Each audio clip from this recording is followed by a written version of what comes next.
past. I mean, there are still some people in the world that are born with tails. Could the Anti-Defamation League be falsely accusing David of anti-Semitism because he's getting too close to the truth? Are the ADL part of the shadowy elite? Does the shadowy elite even exist? I wanted to get to the bottom of it, and I felt that the answer lay within the simple question: when David Icke says lizards, does he mean lizards, or does he mean Jews? Vancouver. A coalition of prominent anti-racists have organised an emergency anti-Icke meeting. There are powerful people here, members of the ADL's Canadian affiliates, the Canadian Jewish Congress and B'nai B'rith. This coalition is convinced that when David says lizards, he means Jews. Above all, I think David Icke represents a political threat. His writings are anti-Semitic. He believes that the world elite, the Illuminati who dominate every aspect of our lives, are genetically descended from an extraterrestrial race of reptiles that came to Earth some time ago in the form of humans who are capable of changing their shapes, who are Satanists, who engage in ritual child sacrifice, who drink blood. This is a public meeting, but the chair has let it be known that it is for people who have already made up their minds about David. Unsure people are not welcome. If they could read my mind, I would not be welcome. Because this is actually a meeting for people who are opposed to David Icke's presence in the community and opposed to the things he says. And I would just like to know if there are any people here who consider themselves supporters of David Icke. I haven't made up my mind yet. I don't know what he stands for. This is not a meeting to debate what David Icke stands for. This meeting was called by people who have a very good understanding of what he stands for, and what he stands for is against community values. So that's what the purpose of this meeting is to organize against David Icke. I want to make a trunk call. Why does everyone make fun of this elephant? I don't get it. Well, people make fun of people sitting in elephants because it's funny, that's why. People say I'm flipping mad. I mean, I don't sit in elephants. Who, quite clearly, in my view, is acting as a conduit to some extreme far-right organizations. Combat 18, responsible for violent attacks on minority groups. So I see this as a real political concern in terms of what his agenda is. I have a question for the man that just spoke. Do you see the Patriot movement as bad things? I see them as far-right, anti-Semitic, racist ideologies. I've been in the militia of the United States for the last 4 years. I've only met one racist there. I've met more on the street. I mean, I think at this point that it may be unproductive, you know, for... I'm here to learn. I don't know anything about Mr. Icke. If you want to move me out, fine. But well, I think that there are people who are uncomfortable with you staying at the meeting. Okay. Could I ask 2 questions, perhaps rhetorical, before I leave? Well, we set the terms of the meeting as that this isn't really a debate. Yeah. I wasn't here to debate. I was here to get information about Mr. Icke. But I'll go. I take it most of you consider Nazism and Marxism are not the same thing. Am I right? You would think one is way worse than the other, and that they're not the same? Actually, I think we really need to proceed with the meeting. I'm done. Thank you. Okay. Wheels have been set in motion. The Canadian Hate Crimes Unit has been alerted. The coalition has also written to ex-Canadian Prime Minister Brian Mulroney to inform him that David Icke is accusing him of being a reptilian, blood-drinking child murderer.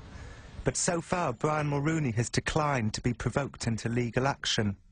In fact, every individual accused of reptilian blood drinking by David Icke has so far failed to sue, including Bob Hope, George Bush, George W. Bush, the Rothschild family, the Queen of England, the Queen Mother, Ted Heath, Prince Philip, Chris Christopherson, Al Gore, and Boxcar Willie. You look what I've said in The Biggest Secret about the British royal family, how they're involved in satanic ritual, how they take part in human sacrifice ritual at places like Balmoral and stuff. Come on, let's have you. If it's not true, take me to court, let's have this out. This is Canada's biggest book chain. Today, David has been invited for a book signing, unaware that the coalition has telephoned ahead to warn that if the event goes on, there could be violence from other racists. If we're going to live in a free world and have the freedom of expression, how is that going to be defended if all it takes to stop it is one phone call threatening violence? I'm not debating. I'm saying that right now the situation is that we chose not to have it because there was an issue of security, and I'm getting concerned about this right now. Pamela, you're not willing to debate it because you have nowhere to go. Well, that's the truth. If that Please don't complain when your own freedoms are taken away. Thanks for your time. You're very welcome. These are your freedoms. And you don't realize that you're playing a part in destroying your own freedom by being just another clone of a system you're not interested in because it makes life more difficult to think about it. It's your freedom. I could walk away from this.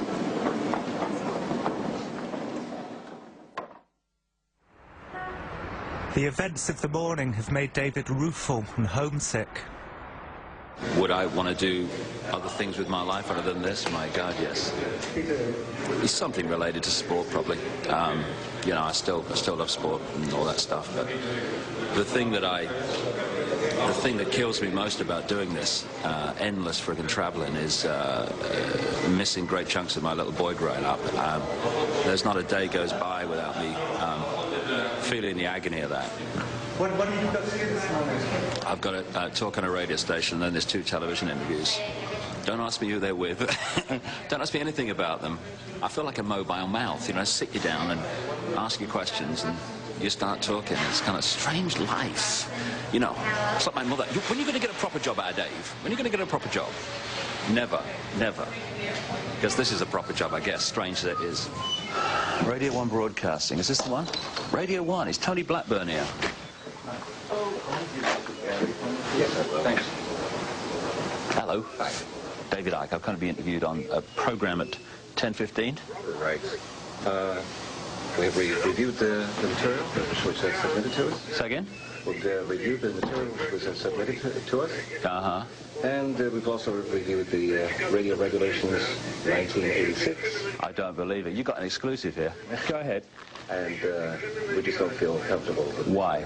Just don't feel comfortable. Why? Explain to me. No, that's it. Sorry. Thank you very much for coming. You have invited me onto a radio station.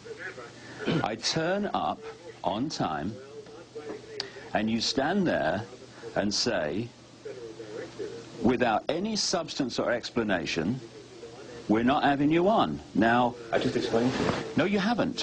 Why?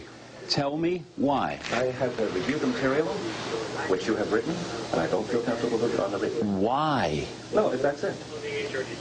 This is what I'm talking about when I say the public are given one version of reality, and people like this at AM 1040 in Vancouver prevent them having another version of reality, which means, of course, that they're getting part of the story and not what they're really entitled to hear. And if you think that not exposing the fact that children are being abused in fantastic numbers, my friend, is too much for your radio station, then you tell the children who are being abused. Thanks for coming in. You know what your radio station is? Thanks for coming in. It's pathetic. Thank you very much for coming in. And you say you believe in freedom? You couldn't spell it. Thanks for coming in. Thank you.